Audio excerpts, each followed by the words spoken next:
تربیت کی چار تلواروں سے اپنے نفس کے ساتھ لڑو، تھوڑا کم کھاؤ، کم سو، کم بولو، اور جب لوگ تمہیں نقصان پہنچائیں تو صبر کرو۔ اس سے تمہارا نفس اطاعت کے راستے پر چلنے لگے گا۔ زندگی میں ہر انتخاب غلط یا درست نہیں ہوتا، لیکن نتیجہ ہر انتخاب کا ہوتا ہے سزا یا جزا۔ اس نتیجے کے ساتھ آپ کو تمام عمر رہنا ہوگا۔ جب دکھ شدت اختیار کر جائیں تو بولنے کی غلطی کبھی مت کرنا۔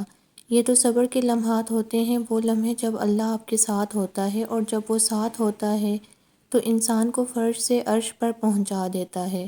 یہ موقع گنوانے کا نہیں، سب کچھ پا لینے کا ہوتا ہے۔ کسی کو اپنے راز ظاہر کرنے پر زور دینے کی بجائے ایسا بننا چاہیے کہ وہ آپ پر اعتماد کر کے خود آپ کو اپنے بارے میں بتا دے، مگر پھر وہ راز ایک امانت ہوتا ہے جس کی حفاظت آپ پر فرض ہو جاتی ہے۔ قید سے رہائی کی کبھی کبھی انسانوں کو بھی ضرورت ہوتی ہے، وہ اسے کیا کہتے ہیں، سپیس دینا۔ انسانوں کو بھی سپیس کی ضرورت ہوتی ہے، کسی کو بھی اپنا آپ پورا نہیں دینا چاہیے، چاہے دوست ہی کیوں نہ ہوں۔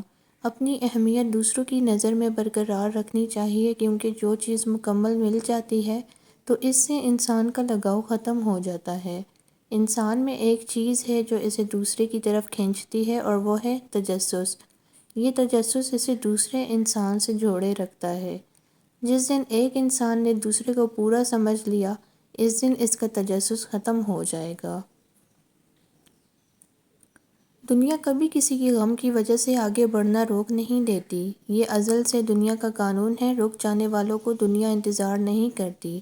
بعض اوقات انہیں قدموں تلے روند کر گزر جاتی ہے، اور بعض دفعہ انہیں اپنے حال پر چھوڑ کر آگے بڑھ جاتی ہے۔ ہماری دنیا کے مسائل اتنے زیادہ نہیں ہیں جتنے طنز، سوال، دل دکھانے والے تبصرے ہیں۔ اگر صرف زبان روک دی جائے تو لوگوں کے دلوں کی تکالیف کم ہو جائیں گی، اور بہت سے دلوں کو سکون مل جائے گا۔ ہم پوری زندگی اس انتظار میں نکال دیتے ہیں کہ ایک دن ہم اپنی من پسند زندگی جئیں گے، لیکن یہ بھول جاتے ہیں کہ زندگی وہی ہے جو آج ہے، کل تو بس خواب ہے جس کی کوئی تعبیر نہیں۔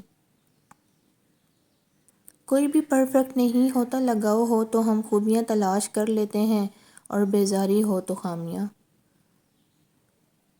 میں نے زندگی میں صرف ایک ہی بات سیکھی ہے کہ انسان کو کوئی چیز نہیں ہرا سکتی جب تک وہ خود ہار نہ مان لے۔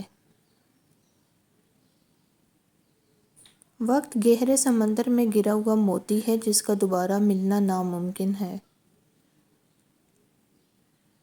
اگر تم ہارنے سے نہیں ڈرتے تو تمہیں کوئی نہیں ہرا سکتا۔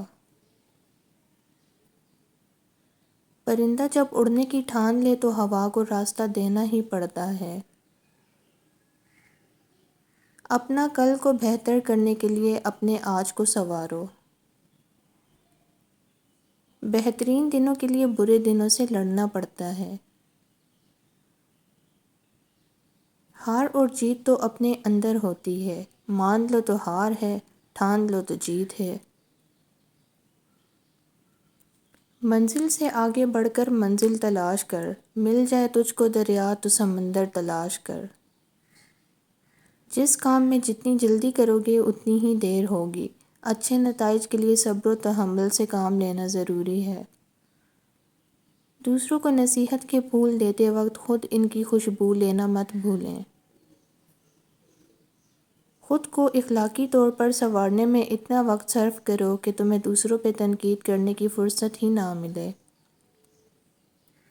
جب رشتے نبھانا مشکل ہو جائے تو ان کو نبھانا نہیں چاہیے، بلکہ اللہ تعالیٰ کے حوالے کر دینا چاہیے۔ رنگین خواب دیکھنے سے بہتر ہے کہ انسان اپنی زندگی کی بلیک اینڈ وائٹ حقیقتوں کو تسلیم کر لے۔ اس غریبی سے پناہ مانگو جو مایوس کر دیتی ہے، اور اس مال سے پناہ مانگو جو مغرور بنا دیتا ہے۔ نیک لوگوں کی صحبت سے ہمیشہ بھلائی ملتی ہے، کیونکہ ہوا پھولوں سے گزرتی ہے تو وہ بھی خوشبودار ہو جاتی ہے۔ امید آدھی زندگی ہے اور مایوسی آدھی موت ہے۔ دوست وہ ہے جو دوستی کا حق دوست کی غیر موجودگی میں ادا کرے اور غیروں کی محفل میں اس کی حفاظت کرے۔ غصہ ایک خنجر ہے جو انسان اپنے ہی دل میں گھونپ دیتا ہے، دوسرے کی خطا پر خود کو سزا دینے کا نام ہے۔ اگر انسان صابر ہو تو اس سے کی گئی ہر زیادتی کا جواب عرش سے آتا ہے۔ زندگی بہت خوبصورت ہے اگر ساتھ چلنے والے منافق نہ ہوں۔ جانور میں خواہش اور فرشتے میں عقل ہوتی ہے مگر انسان میں دونوں ہوتی ہیں۔ اگر وہ عقل کو دبا لے تو جانور، اگر خواہش کو دبا لے تو فرشتہ۔ اگر آپ کو ہماری ویڈیو پسند آئی ہے تو ویڈیو کو لائک اینڈ شیئر ضرور کریں، چینل کو ضرور سبسکرائب کریں۔ ملتے ہیں نیکسٹ ویڈیو میں، تب تک کے لیے اللہ حافظ۔